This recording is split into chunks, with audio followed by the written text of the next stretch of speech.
Todos sabemos de qué va Inside Out, la historia de una niña llamada Riley contada desde la perspectiva de sus emociones. Apenas empieza la película podemos apreciar una animación que nos servirá para engolosinarnos y tener algo que apreciar en caso de que la historia tenga agujeros. Algo destacable es su manera caricaturesca y creativa de representar la mente de su protagonista. Nos muestra una base cerebral que con el tiempo se llena de todo tipo de recuerdos almacenados en esferas cristalinas que se pueden controlar como si fueran un smartphone, y que está conectada a islas que, entre otras funciones, contienen las cosas más importantes para ella. Dentro de su cabeza sus emociones controlan sus diálogos y acciones como si estuvieran jugando a The Walking Dead. Algo por lo que más de uno se ha quejado es que las 5 emociones de Riley son un repertorio de sentimientos muy corto y que el ser humano es capaz de experimentar infinidad de sensaciones más, y yo estoy de acuerdo con eso. Sin embargo, tener decenas de personajes en pantalla y darle una participación a cada uno sería algo, si bien no imposible, sí muy frustrante, y lo volvería en una producción tediosa de ver. Aquí optaron por tomar una opción inteligente y seleccionaron 5 sentimientos centrales dentro de los cuales se podrían encapsular muchísimas emociones más, representados en 5 personajes completamente diseñados para interpretar esa emoción. Alegría tiene un cabello azul y desordenado, su piel es dorada, lleva un vestido de una pieza con dibujos de destellos, todo su ser irradia luz y tiene un gesto imposiblemente más agradable. Es un personaje que respira felicidad, ánimo, optimismo, emoción y vitalidad. Tristeza tiene un cabello más ordenado, aunque de la misma tonalidad.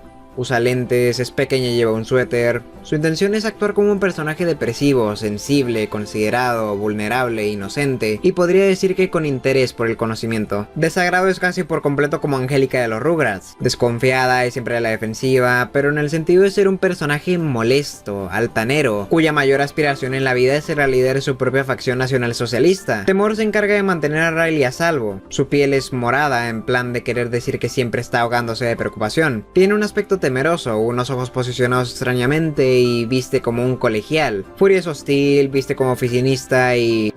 incluso la forma de sus cuerpos y su animación ayuda a transmitir un mensaje. Alegría fue hecha en base a una estrella, tristeza a una gota, desagrado a un brócoli, furia a un volcán y temor a Randall de Monster Inc. En pocas palabras, Silent Hill 2 estaría orgulloso. Y no únicamente de sus personajes, sino también en cierto modo de su manera de desarrollar su historia. Primero que nada, esta película tiene síndrome de Bioshock. Repentinamente se presenta algo que les da un objetivo a los personajes para que tengan que vagar por ahí y al final el producto termina durando un poco más, cosa que sucede más de una vez. Pero estos eventos suceden más según el modelo de Silent Hill 2 y no tanto de Bioshock. Viendo las cosas fríamente, Silent Hill 2 es un juego en el que llegamos a un pueblo, nos dicen que tenemos que ir a un parque, pero en el parque no está lo que buscamos y tenemos que ir a un hotel, pero en el camino al hotel nos cruzamos con alguien que comenzamos a perseguir y entramos a un hospital, y así el resto del juego. Pero en el camino nos muestra una de las mejores narrativas que se verá nunca en un videojuego. Inside Out sigue un modelo parecido en el que las cosas que pasan fuera de la cabeza de la protagonista afectan drásticamente el interior. Puede que no esté del todo bien aplicado y que haya ocasiones en las que los personajes lleguen a un nuevo sitio simplemente para que exploremos partes de ese mundo mental que pueden resultar curiosas e interesantes, y el hecho de que se nos las muestren no cumple un propósito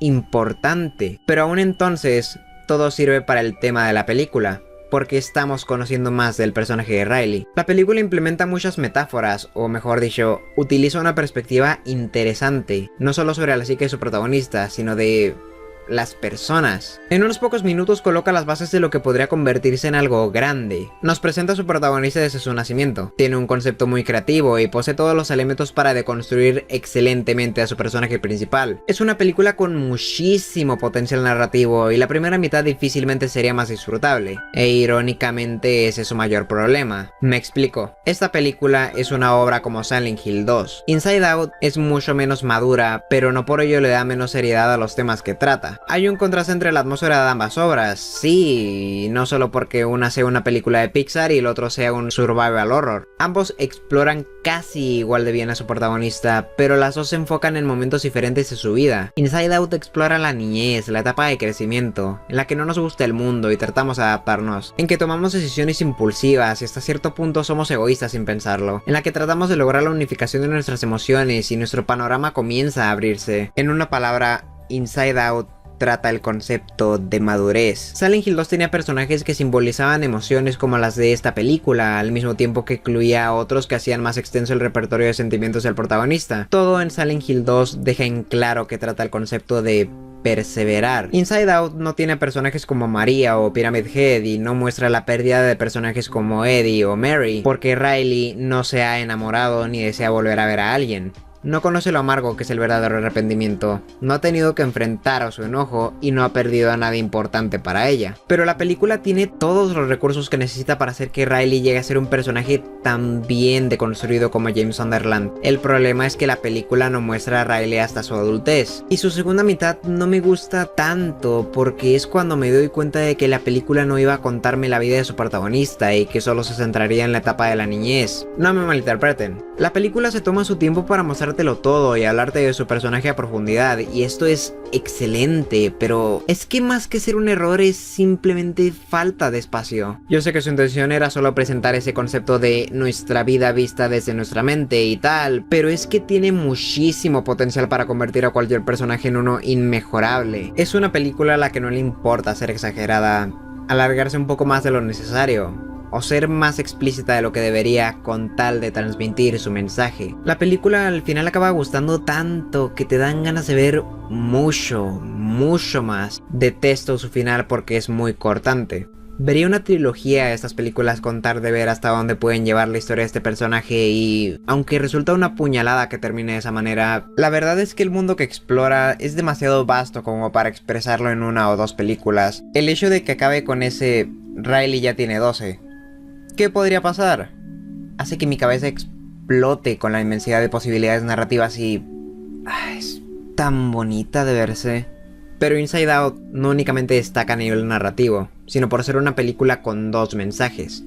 Uno lo transmite por medio de Riley y el otro, los créditos se encargan de recordárnoslo, donde nos muestra cómo es que todas las personas tienen una mente que funciona de manera semejante. Pero eso no es importante solo por lo bien que esté expresado o por lo identificados que todos puedan verse, sino porque demuestra que los personajes de cualquier historia pueden alcanzar una deconstrucción excelente, siguiendo ese sencillo modelo de pocos personajes que simbolicen emociones, un protagonista y una historia. Es como una fotografía de Ansel Adams. Lo verdaderamente importante no está en lo que muestra, sino en la intención con la que fue tomada. Podemos sacarle mil y una interpretaciones a todas sus escenas, pero la verdad va a seguir siendo una sola. Alguien imaginó un concepto precioso y quería compartirlo con nosotros. Inside Out no es perfecta, tiene sus fallos. No la considero una película que se pueda rever numerosas veces, y con todo temo que envejezca mal. Lo que para mí la hace especial no es solo lo bien que puede construir a una niña, sino que ha venido para recordarnos algo que